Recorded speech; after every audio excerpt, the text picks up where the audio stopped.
Hey class, welcome to week 3 of COMM 313 for the spring 2020 semester. Hopefully you have all received your textbooks by now. If you have not, it's really, you're not in that time to stress just yet, but it is coming up because let's go over our syllabus for what we have coming up next week and the week after. If we scroll down here, you're going to see that next week during week 4, we have your quiz number 1, which is going to cover chapters 1 through 3. So if you don't have your textbook yet and you've just been following along with our lectures from last week and this week, that's fine, but please make sure you get your textbook before the quiz.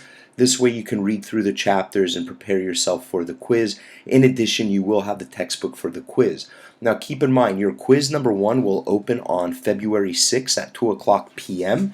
Central Time, and it will be closed on February 12th at 11:55 p.m., which is the following week on Wednesday, right before week 5 starts. So you will have about a week to complete the quiz. Please keep in mind you don't want to wait until the last minute. Also, try to take the quiz in a private place such as your home or somewhere where you're not distracted, such as a public place like a Starbucks. Also, make sure you have a good connectivity for Wi-Fi as well, using the school's library or even your home internet as well too. I would highly advise against taking the quiz on any tablets or mobile phones or in any public places. Make sure you have a laptop or a desktop computer, and you have good Wi-Fi as well. And then the following week you will have discussion form number 1. Now keep in mind, your main post is going to be due on Sunday, February 16th by 11:55 p.m. So when the content is posted for week 5 on February 13th at 2 o'clock p.m. Central Time, your discussion forum will be open and your main post will be due by Sunday. And then you will also have 2 response posts, which those are going to be due by February 19th, Wednesday, which is the night before February 20th. So you'll have 1 main post to complete along with 2 response posts to your classmates. And we will go over how to complete the discussion forum during week 5 in our video lecture. Alright, let's go ahead and go back to our lessons now. So for this week, we are going to be covering chapters 2 and 3. You will not have any activities or assignments to complete this week. Just please be sure to watch the video lecture and review both chapters. And you will see we have both chapters down here, chapter 2 and chapter 3. As a reminder, all your content for previous weeks will be posted below the current week we are at, and these will stay up during the entire length of the semester. All right, let's go ahead and take a look at chapter 2. So click on the link, it will download the PowerPoint, and let's go ahead and go over chapter 2. So today we're going to talk about chapter 2, which gives you a little background about corporate communication and contemporary organizations. We're going to look at a few different items, but for the overview, we're going to look at the historical development of communication, the strategic role of corporate communication, effective organization of communication, and changing definition, scope, and organization of communication and organizations. So let's take a look a little bit at the historical background. Let's look at early corporate communication. So it began at least 150 years ago, and it started in the Industrial Revolution from the 1930s. This was an era of mass production and consumption where there was complex industrial firms which sought government support. So you had all these companies who needed to start communicating, whether it was with the public, stakeholders, whatever it may have been. And this is kind of where it really first began because you had a lot of press, you had a lot of news in these days that where people wanted to start knowing information and whatnot. So now the corporations had to start communicating with the public as well. So activity based on publicity, promotions, and selling activity. So it's conducted by press agents, promoters, and propagandists. Publicity seeking approach. So a lot of these organizations were looking to try to get publicity to really get their names out. And this is definitely a form of corporate communication because you are trying to get that PR, that public relations out to everybody. But in this day and age when they were really trying to get this publicity, it was nothing compared to what it's like today. They were answerable to no government or watchdogs, and they played on gullible public who wanted to be entertained, often so exaggerated it was lies. So you had a lot of this communication coming out of corporations, even with the news as well, and you really didn't have the government watching over them to make sure things were being done ethically and morally.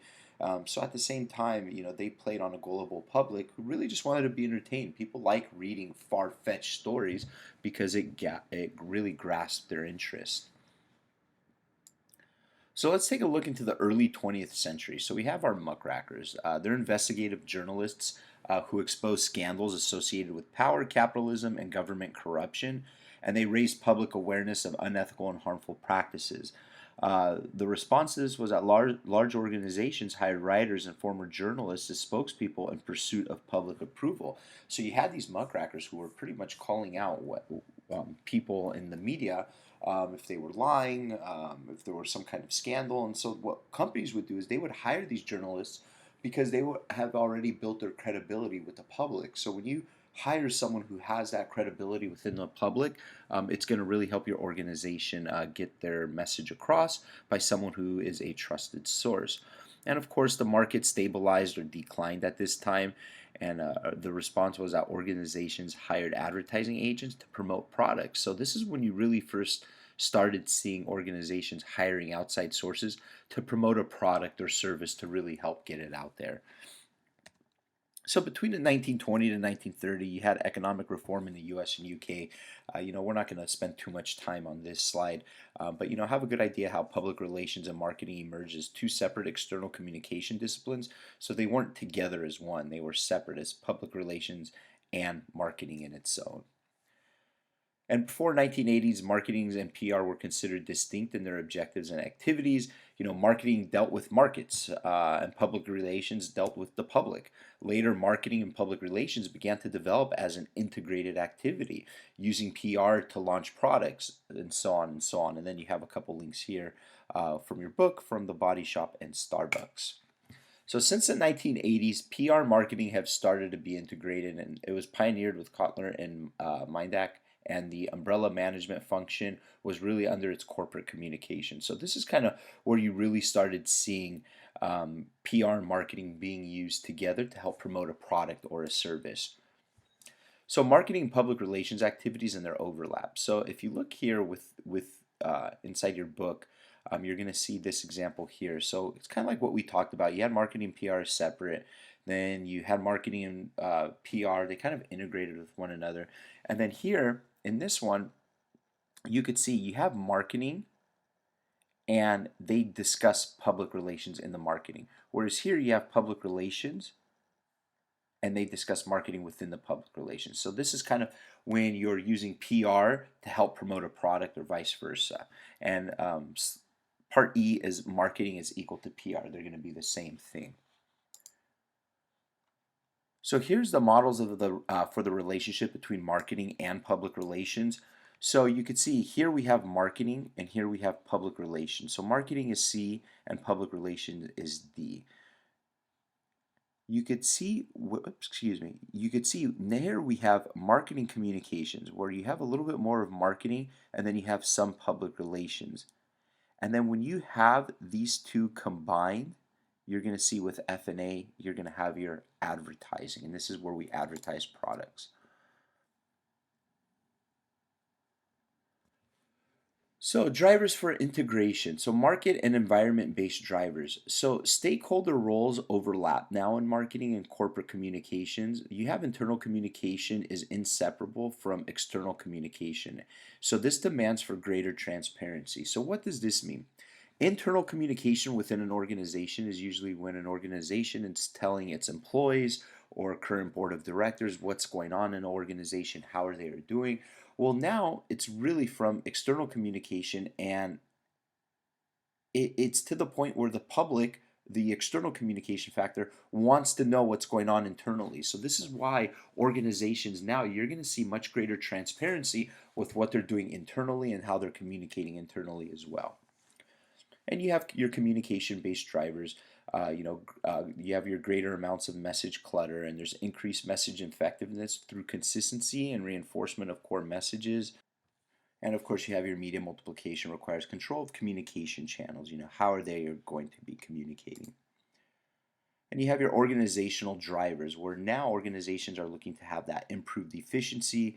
They're also being held of higher accountability, and they have provision of strategic direction and purpose through consolidation.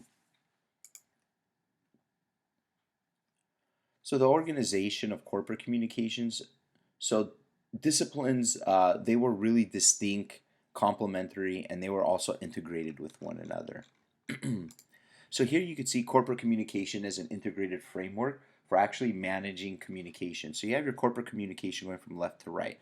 So you have your public affairs, the issues of management, investor relations, media relations, so on and so on. And you can see that all the corporate communication that occurs within one organization. And the organization of corporate communication with Siemens, if you've not heard of them, they are kind of think of them like Verizon, but they're pretty big in Europe and other parts of the world. So here's how it works. You have your director of corporate communication, and these people are their support. You have your market communications, your employee communications, media relations, and this is where everything falls under. So for corporate responsibility, this is where maybe you have coordinating CR programs or even corporate citizenship as well. So you can kind of see how this flows and how this chart works within corporate communication. So vertical structures, these are used by multi-divisional and multinational companies, and they divide each organization's primary tasks into smaller tasks and activities. And this is really something that really links to the CEO or senior management. And most senior corporate communication professional likely to have a seat at these executive boards. So if you do see the CC here, it's going to stand for corporate communication. Then, of course, you have your horizontal structures, and these allow professionals to respond fast to emergent issues, and they provide control and ensure really that consistent message gets across. So let's take a look at the mechanisms for the horizontal work. So there are a few things that you need to consider when you're looking at the multidisciplinary task or project team. These are things that you have to understand while moving forward in an organization. You need to make sure that these mechanisms for this horizontal work are actually working, such as council meetings or natural work team or task force team and so on. So council meetings, these are representatives from different communication disciplines, and they meet to discuss really the strategic issues for the core organization. So in this book, we're going to be discussing, if you see a council meeting, what that means is that it's really when you have representatives meeting to discuss strategies for the organization. And in addition, they provide the ideas for improved coordination between disciplines, and of course, allow personal relations worldwide to develop. So the communication guidelines, you have your agreed work procedures, who to contact if something happens, even formatting of messages as well. So keep that in mind for chapter 2. Now we're going to kind of start getting into a little bit more detail, and we're going to look at the corporate communication and changing media environment. Like, we're in a digital age of technology right now where media is constantly changing, whether it's with social media or how journalists might communicate or even how corporations communicate with the public. With our changing media environment, there's a lot that's going to need to be understood for corporate communications. So in this chapter, we're going to categorize exactly what new media is. We're going to discuss challenges and opportunities around these tools and technologies. And we're going to outline practical benefits of social media and Web 2.0 technologies for corporate communications.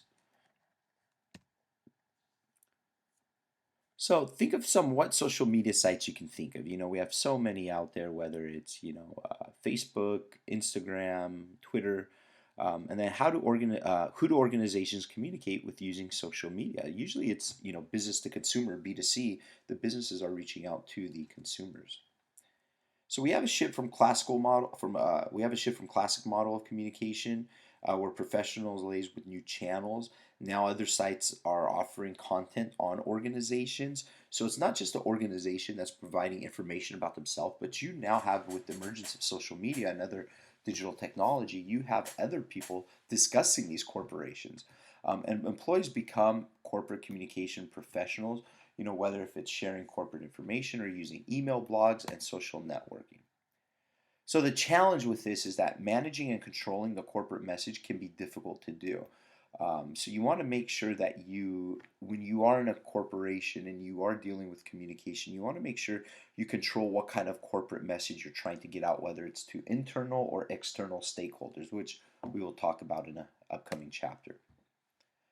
So with opportunities, you do have new ways to reach engaged stakeholders, especially with social media. Now you're able to really reach out to people. You're even able to promote your organization or even be transparent by using social media, whether you're creating an update of something within the organization, posting it on the Facebook page. You can also have conversations with consumers, and you really adopt an authentic voice. People start seeing how transparent your organization is because you are communicating with so many people. If you're not familiar with Dollar Shave Club, let's go ahead and take a look at. I want to show you a good example. Dollar Shave Club is a great organization which utilizes social media for its benefit. So they actually talk to pretty much all of their customers. Whoever responds on their social media sites will really usually get a response. Let's see here.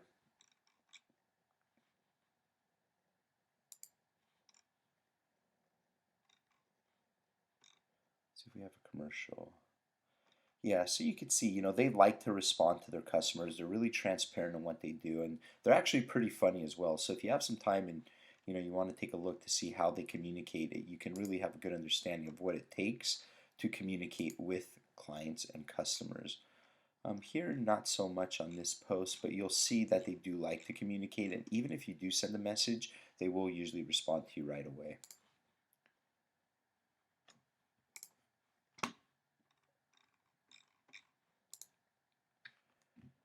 So the new media landscape now is a really big game changer for corporate communication. Now you have command and controlled models. So no longer about digital information consumption and break from the traditional message flows.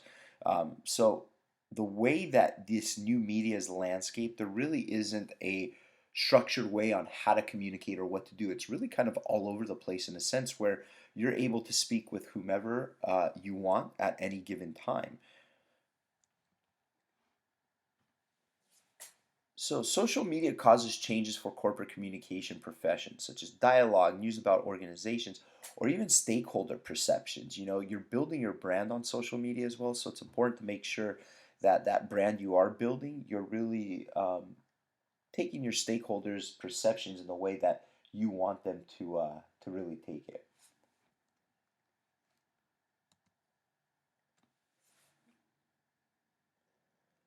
So the access. So 2/3 of the world's population has visited a blogging or networking site. So you can see that with the uh, growing of social media and the emergence of all this technology around the world, you can see quite a bit of people are getting access to social media and digital technology. So I do want to take a look at clarifying terms of exactly what social media is, which I'm sure you all know what it is, but let's take a look at the definition that the book discusses. It's a group of internet-based applications that build on the ideological and technological foundations of Web 2.0 and that allow for the creation and exchange of user-generated content. So Web 2.0, it's a general ideological and technological shift in the use of online technologies. So now with this new web of how we're able to communicate, people are really going to use this platform of social media to communicate with others.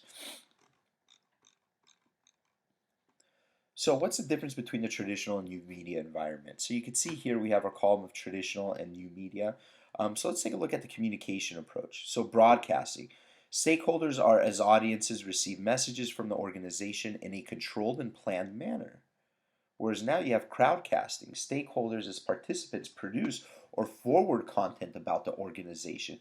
So you can see the difference in the jump of how it works between traditional media environment and now with our new media environment of all this digital technology. And you also have your difference between owned, paid, and earned media in an online setting. So let's take a look at the difference between owned, paid, and earned media. Let's take a look at examples. An example of owned media is like a website that a company may own. So going to dollarshaveclub.com, that's an example of owned media. Paid media is displayed ads, paid search, and sponsored links. So maybe if you're scrolling through Instagram or Facebook and you see Dollar Shave Club and right under their name it says sponsored, that means they're paying for this media to actually be showed. And then you have your earned media, such as like word of mouth or online character, buzz, or viral content. So maybe, Dollar Shave Club posts a funny commercial and they don't run any advertising or paid media for it, but it goes viral. That is going to be your earned media. So your classification of social media, this really kind of gives you your social media, your social presence and media richness, where you have low, medium, and high. So you have your, oops, let's go back. You have your, with your high side, this is like more of your virtual social world, such as Second Life. Medium is more of social networking sites such as Facebook, and then blogs are more of your low social media richness. So blogs, you have over 175,000 new blogs being created daily, and they're really just something that's very easy to put together and just to start typing away. And you can all have your own blog, and depending on how successful your blog is, how much time you're going to put into it. Of course, corporate communication professionals must monitor and engage with influential bloggers, such as opinion leaders, industry analysts, or journalists. It's important for these corporations to communicate with them so they're all on the same page and they have built a trusted relationship. So why maintain a corporate blog? So 73% of journalists use blogs when researching a story. And blogs create a personal connection with users as well. So when you do have a blog for a corporation, it's really you're letting them kind of know, hey, this is our PR work. This is where we're going to be posting items, for the press, journalists, and so on. And you also have collaborative projects such as joint or simultaneous collaboration between individuals in an online setting, wikis such as users add, they remove or change text-based content, or even social bookmarking applications that allow these individuals to rate internet links and media content. So your most famous wiki is Wikipedia, which I'm sure you're all familiar with. Please don't ever use Wikipedia to source any of your school projects. So you have your social networking sites. We won't spend too much time on this, but I'm sure you guys are all familiar with Facebook, how to use it, and then of course your content communities, which your applications for sharing media content, whether it's text, photos, videos, or even PowerPoint. And then of course you have YouTube, where companies can set up a YouTube channel, record videos, and have followers on YouTube, which exactly how you're watching this video right now. And of course corporate challenges, you have issues around copyrighted material. That can always be an issue if you're using someone else's content. Sharing corporate documents without permission, it's easier to do, and even though it's not allowed, some people still do it. And then you have your virtual social world, such as games like Second Life. This is where users adopt the really personal virtual ego, and they play out their life in games like this. And then, of course, your virtual game world, such as online role playing and games. And with our conclusions, you do have things you need to consider. There's always new challenges and opportunities. It brings a new model to corporate communication, not just online, and you have these new platforms for conversations and engagement. All right, guys, that's it for week 3. Please keep in mind, if you look on our syllabus at the top, I do have my contact information up here. This is my cell phone, so please feel free to text message me if you have any questions whatsoever. You can even call me if you would like to, or if it's something that might not be as important where I need to respond to you right away, you could always email me right here as well too. So enjoy the rest of your week. Have a fun Super Bowl weekend. Please remember, be safe. Be responsible, and enjoy the football game. All right, guys, take care and have a wonderful rest of your week and Super Bowl weekend. Take care.